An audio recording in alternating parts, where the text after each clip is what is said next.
सभी को नमस्कार। आपका स्वागत है हमारे चैनल रिसेंट इन्फो पर।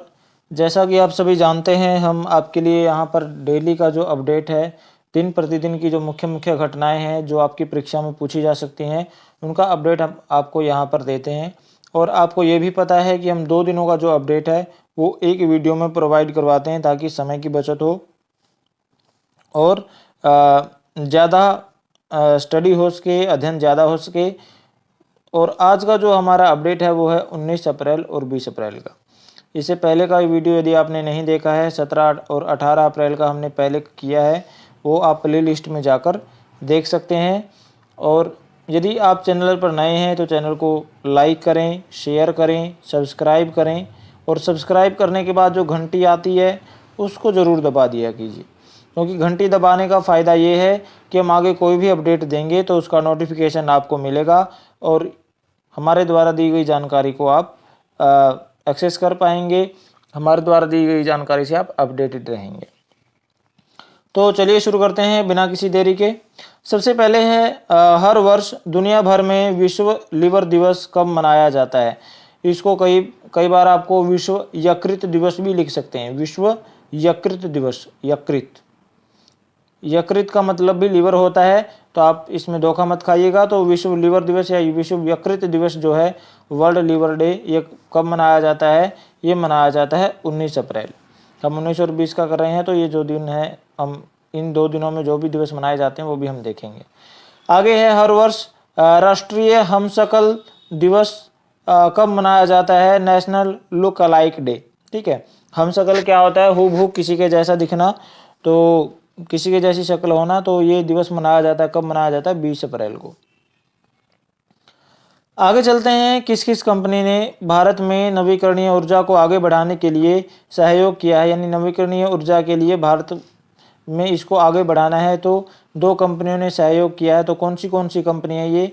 एक है एप्पल और दूसरी है क्लीनमैक्स। कौन सी है? एप्पल और क्लीनमैक्स। आगे भारतीय नौसेना के नए प्रमुख का पदभार कौन संभालेंगे? जो भारतीय नौसेना के नए प्रमुख कौन बनेंगे? तो ये बनेंगे दिनेश कुमार त्रिपाठी। ये वाइस एडमिरल है, दिनेश कुमार त्रिपाठी नौसेना के अगले प्रमुख होंगे। आगे भारत ने पहली बार किस देश को BrahMos supersonic cruise missile export की है? तो यानी भारत ने ब्रह्मोस सुपरसोनिक मिसाइलें भेजी हैं। किस देश को बेची हैं? ये बेची हैं फिलीपींस को। ठीक है, पहली बार। आगे है, किसको मैल्कम आदिशेषिया पुरस्कार से सम्मानित किया है? तो मैल्कम आदिशेषिया पुरस्कार किसको दिया गया है? ये दिया गया है उत्साह पटनायक को। किसको दिया है?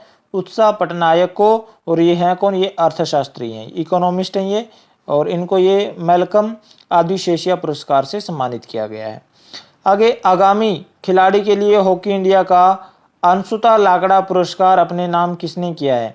यानी अंशुता लाकड़ा पुरस्कार दिया है हॉकी इंडिया ने। किसको दिया है? आगामी यानी नेक्स्ट खिलाड़ी के लिए। तो किसको मिला है? ये मिला है दीपिका सोरेंग को। किसको मिला है? दीपिका सोरेंग। आगे है रमन सुब्बारो, इनका निधन हो गया, स्वर्गवास, देहांत हो गया। तो ये कौन थे? ये क्रिकेटर थे। ठीक है, और किस देश के थे? इंग्लैंड के क्रिकेटर थे ये। आगे है, ओलंपिक चयन ट्रायल के पहले दिन महिलाओं की 25 मीटर पिस्टल क्वालिफिकेशन में शीर्ष स्थान किसने हासिल किया? यानी ओलंपिक के लिए ट्रायल चल रहा है महिलाओं का कि किसको सिलेक्शन दी जाएगी, किसको नहीं।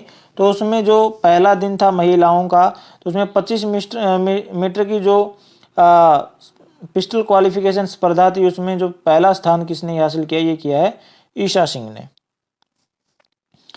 आगे चलते हैं, आगे है sky tracks world airport award. तो ये एक संस्था है, इसके द्वारा किसको विश्व का सर्वश्रेष्ठ हवाई अड्डा चुना गया? इसने विश्व का सर्वश्रेष्ठ हवाई अड्डा किसको चुना है? तो ये चुना है हमाद अंतर्राष्ट्रीय हवाई अड्डा। किसको चुना है? हमाद अंतर्राष्ट्रीय हवाई अड्डे को विश्व का सर्वश्रेष्ठ हवाई अड्डा चुना है। और ये कहाँ पर है हमाद? ये है दोहा में। ठीक है, कतर, दोहा कतर में है ये, और इसको सर्वश्रेष्ठ हवाई अड्डा चुना गया है विश्व का। किसने चुना है? तो ये चुना है sky tracks world airport award. आगे इंटेल ने किसे भारत के लिए कंपनी का प्रबंध निदेशक नियुक्त किया, यानी इंटेल का भारत में एमडी कौन रहेगा इंटेल कंपनी का, तो भारत के लिए जो प्रबंध निदेशक एमडी रहेगा, मैनेजिंग डायरेक्टर, ये रहेंगे संतोष विश्वनाथन। कौन रहेंगे? संतोष विश्वनाथन। आगे चलते हैं, भारतवंशी प्रोफेसर यानी भारतीय मूल के प्रोफेसर हैं ये कौशिक राजशेखर, इनको सम्मानित किया गया है। तो किस क्षेत्र में इनको सम्मानित किया गया है? तो इनको जो सम्मान मिला वो ऊर्जा के क्षेत्र में अपना सहयोग देने के लिए, उत्कृष्ट सहयोग प्रदान करने के लिए, योगदान देने के लिए इनको सम्मानित किया गया है कौशिक राजशेखर को, ऊर्जा क्षेत्र में ख्याति के लिए। आगे, किस राज्य में 3 नए पुरातात्विक स्थलों की खोज की गई है? तो किस राज्य में की गई है? ये की गई है तेलंगाना में। किस राज्य में की गई है? तेलंगाना में। आगे है संयुक्त राष्ट्र जनसंख्या कोष UNFPA, ये इसकी एक रिपोर्ट जारी की है इन्होंने। तो क्या रिपोर्ट का नाम है? विश्व जनसंख्या स्थिति 2024। तो इस रिपोर्ट में भारत की जनसंख्या का कितना अनुमान लगाया गया है? तो भारत की अनुमानित जनसंख्या कितनी बताई है इन्होंने बताई है 144 करोड़। कितनी बताई है? 144 करोड़। सबसे प्रथम नंबर पर भारत आ गया जनसंख्या की दृष्टि से, दूसरे नंबर पर चीन चला गया, ये पहले नंबर पर था। चीन में लगभग 142 करोड़ जो है जनसंख्या है। और इस रिपोर्ट में यह भी कहा गया है कि अगले 77 वर्ष में भारत की जो जनसंख्या वो दोगुनी हो जाएगी, यानी 144 करोड़ की दोगुनी 288 करोड़ हो जाएगी अगले 77 वर्षों में भारत की जनसंख्या। चलिए, भारत और दक्षिण एशिया में सर्वश्रेष्ठ एयरपोर्ट स्टाफ 2024 का पुरस्कार किसको मिला है? तो ये जो पुरस्कार मिला है ये मिला है GMR हैदराबाद अंतर्राष्ट्रीय हवाई अड्डे को। किस? सर्वश्रेष्ठ एयरपोर्ट स्टाफ 2024, यानी जहाँ एयरपोर्ट पर सबसे जो अच्छा स्टाफ है, कर्मचारी का जो वर्ग सबसे अच्छा है, तो वो हवाई अड्डा कौन सा है? वो हैदराबाद अंतर्राष्ट्रीय हवाई अड्डा GMR। और भारत का जो सबसे व्यस्ततम हवाई अड्डा कौन है? जो सबसे ज़्यादा व्यस्त है वह कैंपगोड़ा हवाई अड्डा बेंगलुरु का। ठीक है, चलिए आगे चलते हैं। जस्ट ए मर्सिनरी नाम से अपना संस्मरण किसने लॉन्च किया है? तो जस्ट ए मर्सिनरी नाम से अपना नया संस्मरण लॉन्च किया। किसने किया? ये किया दुबुरी सुब्बा राव ने। किसने किया है? दुबुरी सुब्बा राव। आगे 3 दिनों की यात्रा है ये सेतो मछिंद्रनाथ रथ यात्रा। ये कहाँ पर संपन्न हुई है? तो ये हुई है काठमांडू। काठमांडू कहाँ पर है? नेपाल में। आगे चलते हैं, Tagore on the Padma boat, इसका आयोजन कहाँ पर किया गया? तो Tagore on the Padma boat का आयोजन जो किया बांग्लादेश में किया गया है। आगे टाइम मैगजीन, ये इन्होंने एक मतलब सूची जारी की है दुनिया के 100 सबसे प्रभावशाली व्यक्तियों की। तो उस सूची में एक भारतीय अभिनेत्री को भी शामिल किया गया। तो उनका नाम क्या है? वो है आलिया भट्ट। ठीक है, जो दुनिया के 100 सबसे प्रभावशाली व्यक्ति हैं उनकी एक सूची जारी की, उस सूची में आलिया भट्ट को भी स्थान मिला है। आगे AFFE फाइनेंशियल ईयर, फाइनेंशियल 2024 में भारत का बाहरी प्रत्यक्ष विदेशी निवेश कितने प्रतिशत कम हो गया? तो ये हो गया 39% भारत का जो बाहरी प्रत्यक्ष विदेशी निवेश था वो 39% कम हो गया। आगे है NSG प्रमुख किसे नियुक्त किया गया है? तो NSG प्रमुख किसको बनाया गया? ये बनाया गया नलिन प्रभात को, और ये हैं क्या? ये CRPF के ADG हैं। ठीक है, आगे किस आधार पर दुनिया की पहली मिस AI प्रतियोगिता करवाई जाएगी? पहली AI प्रतियोगिता होगी, इसमें 4 जजेस होंगे जो AI जनरेटेड ही होंगे, और ये किस आधार पर होगी? सुंदरता और सोशल मीडिया प्रभाव के आधार पर AI प्रतियोगिता करवाई जाएगी, मिस AI प्रतियोगिता। आगे राजस्थान राज्य के हनुमानगढ़ जिले का नाम किस पहल के लिए वर्ल्ड बुक ऑफ रिकॉर्ड में दर्ज किया गया है? तो वर्ल्ड बुक ऑफ रिकॉर्ड में दर्ज किया गया है हनुमानगढ़ जिले का नाम। तो किस पहल के लिए किया गया? ये किया वोट पाती। वोट पाती मतलब अभी इलेक्शन चल रहे हैं, तो इस पहल के लिए इनका जो वर्ल्ड बुक ऑफ रिकॉर्ड में इस जिले का, हनुमानगढ़ जिले का नाम दर्ज किया गया। आगे जियोलॉजिकल सर्वे ऑफ इंडिया, इसने राजस्थान की किस साइट को यूनेस्को की ग्लोबल जियो पार्क की श्रेणी में संरक्षित करने हेतु सूचीबद्ध किया है? तो किस साइट को किया है? तो ये किया है मेहरानगढ़ी पहाड़ की। मेहरानगढ़ की जो पहाड़ी है उसको सूचीबद्ध किया है, मेहरानगढ़ पहाड़ी को। ठीक है, किसने? जियोलॉजिकल सर्वे ऑफ इंडिया ने। ये है कहाँ पर? ये है राजस्थान में। आगे ब्राज़ील के घने वर्षा वनों में बाघ की एक नई प्रजाति की खोज की गई है, तो उस प्रजाति का नाम क्या है? तो उसका नाम है क्लाउडेड टाइगर कैट। क्या नाम है? क्लाउडेड टाइगर कैट, या इसको लेपर्डस पार्डिनोइड्स ये भी कहा जा सकता है। ठीक है, इसका एक प्रजाति है ये। आगे चलते हैं। आगे भारतीय विज्ञान संस्थान IISc, इसने भारत में उम्र बढ़ने पर शोध को बढ़ावा देने के लिए कौन सी परियोजना को लॉन्च किया है? तो कौन सी परियोजना लॉन्च की है इसने किया लॉन्गेविटी इंडिया इनिशिएटिव। क्या किया? लॉन्गेविटी इंडिया इनिशिएटिव, ये परियोजना लॉन्च की है किसने? IISc ने। IISc मतलब भारतीय विज्ञान संस्थान। संयुक्त राष्ट्र अमेरिका ने संयुक्त राष्ट्र सुरक्षा परिषद में किस देश को एक अलग राज्य के रूप में मान्यता देने के एक प्रस्ताव को रोकने के लिए अपनी वीटो शक्ति का इस्तेमाल किया है?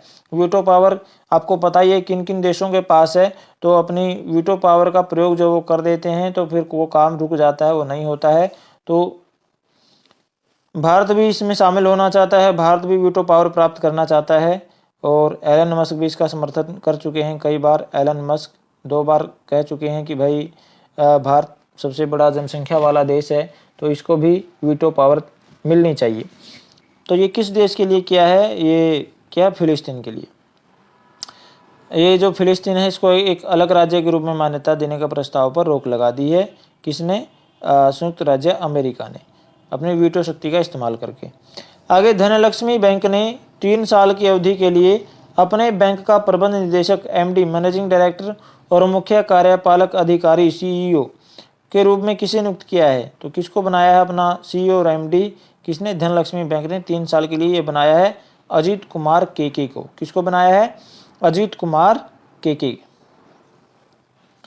आगे चलते हैं। विश्व स्वास्थ्य संगठन WHO वर्ल्ड हेल्थ ऑर्गेनाइजेशन, इसने दक्षिण कोरिया में यू बायोलॉजिक्स कंपनी लिमिटेड द्वारा निर्मित यानी बनाई गई किस एक नई मौखिक हैजा वैक्सीन का प्री क्वालिफाइड कर दिया है? किसको प्री क्वालिफाइड कर दिया? ये हैजा वैक्सीन है मुंह के लिए जो होती है, तो इसका नाम क्या है? इसका नाम है यूविचोल एस। क्या नाम है? यूविचोल एस। ये इसकी स्पेलिंग है, आप इसको नोट कर सकते हैं। ठीक है। आगे है किस देश के उत्तरी सुलावेसी क्षेत्र में स्थित एक सुदूर ज्वालामुखी माउंट रुवांग हाल ही में फट गया? माउंट रुवांग फट गया, ये कहाँ पर है? समाचारों में देखा गया, तो ये इंडोनेशिया में है। बस इतनी ही आपसे पूछेगा। आगे भारतीय राष्ट्रीय भुगतान निगम NPCI के सहयोग से किसने UPI पर क्रेडिट कार्ड को बढ़ावा देने हेतु, यानी UPI पर क्रेडिट कार्ड को बढ़ाने के लिए इंडियन प्रीमियर लीग IPL में 2024 में लिंक इट फॉरगेट इट, यानी इसको जोड़ो और भूल जाओ, तो इस अभियान का किसने लॉन्च किया है? तो ये किया है रुपे ने। किसने किया है? रुपे ने। क्रेडिट कार्ड को बढ़ावा देने के लिए UPI पर किसके साथ, किसके सहयोग से? ये किया है भारतीय राष्ट्रीय भुगतान निगम के सहयोग से। आगे है भारत की किस 6 वर्षीय स्केटर ने 25 मीटर लिम्बो स्केटिंग में एक नया गिनीज विश्व रिकॉर्ड बनाया है? तो ये 6 साल की हैं और इन्होंने 25 मीटर लिम्बो स्केटिंग में नया गिनीज विश्व रिकॉर्ड बना दिया। तो इनका नाम क्या है? इसका नाम है तक्षवी वाघानी। क्या नाम है? तक्षवी वाघानी। आगे है 4 दिन का है ये वर्क वीक वाला 4 दिन वर्क वीक वाला एशिया का पहला देश कौन बनेगा? यानी वीक होता है मतलब सप्ताह, यानी सप्ताह में 7 दिन होते हैं लेकिन 4 दिन ही आपको काम करना है। तो ऐसा करने वाला पहला एशियाई देश कौन बनने जा रहा है? ये बनेगा सिंगापुर। ठीक है, यानी जैसे 1 दिन की छुट्टी होती है बाकी सब जगह, तो कंपनी में भी जैसे कोई गवर्नमेंट जॉब पे लगा है तो 7 दिनों में से 1 दिन की छुट्टी हो जाती है, रविवार की छुट्टी हो जाती है, बाकी 6 दिन तो अपना काम पे जाना पड़ता है। लेकिन ये सिंगापुर एक ऐसा नियम लाने जा रहा है कि सप्ताह में 7 दिन में से 4 दिन ही आपको काम करना पड़ेगा। आगे है किस देश के बैडमिंटन खिलाड़ी केंटो मोमोता ने अंतर्राष्ट्रीय बैडमिंटन से संन्यास लेने की घोषणा की है? एक केंटो मोमोता जो है ये बैडमिंटन से इनका संबंध है और उन्होंने संन्यास लेने की घोषणा की। किस देश के हैं ये हैं जापान के। किस देश के हैं? जापान। आगे है संपत्ति के आधार पर एशिया प्रशांत में शीर्ष 50 ऋणदाताओं में कितने भारतीय बैंक शामिल हुए हैं? यानी 50 ऋण देने वालों में 3 भारतीय बैंक भी शामिल हो गए हैं। ठीक है, 50 ऋणदाताओं की सूची तैयार की गई जिनमें से 3 भारतीय बैंक भी शामिल हुए हैं। ठीक है, ये भी ध्यान रखिएगा। खबरों में रही कंबुम घाटी किस राज्य में है? तो कंबुम घाटी कहाँ पर है? यह है तेलंगाना में। कहाँ पर है? तेलंगाना में। आगे major Dhyan Chand life time achievement award से किसे सम्मानित किया गया है? तो ये अवार्ड किसको दिया गया है? ये दिया है अशोक कुमार को। आगे खबरों में रहा कैलिस्टो क्या है? कैलिस्टो खबरों में देखा गया तो ये बृहस्पति का एक चंद्रमा है, इसका नाम है कैलिस्टो, तो ये भी आप ध्यान रखिएगा। आगे है पेटीएम के फाउंडर विजय शेखर शर्मा ने कौन सा शॉपिंग ऐप लॉन्च किया है? तो विजय शेखर शर्मा पेटीएम के फाउंडर हैं। अभी पेटीएम पर काफ़ी सख्ती चली हुई है आरबीआई की, तो इन्होंने जो विजय शेखर शर्मा है इन्होंने एक शॉपिंग ऐप भी लॉन्च किया है। उसका नाम क्या है? उसका नाम है पाई पाई ऐप, PAI। ठीक है, PAI ऐप। ठीक है, ये PAI, तो ये इन्होंने ऐप लॉन्च किया है शॉपिंग के लिए। तो आज के वीडियो में इतना ही। मुझे आशा है कि आपको वीडियो पसंद आया होगा। तो जाने से पहले वीडियो को लाइक करें और शेयर करें। शेयर करेंगे तो और किसी को भी लाभ होगा और कोई भी बेनिफिट उठा पाएगा। और शेयर आप कहाँ कहाँ कर सकते हैं? अपने सोशल मीडिया पर शेयर कर सकते हैं, व्हाट्सएप, टेलीग्राम या फिर फेसबुक, जो भी आप अपना इंस्टाग्राम जो भी आप यूज करते हैं उस पर आप इसको शेयर कर सकते हैं। और यदि आपने अभी तक सब्सक्राइब नहीं किया है तो सब्सक्राइब करें, और सब्सक्राइब करने के बाद घंटी ज़रूर दबा दें, क्योंकि घंटी दबाओगे तो अपडेट पाओगे, और अपडेट पाओगे तो परीक्षा में अच्छा प्रदर्शन कर पाओगे।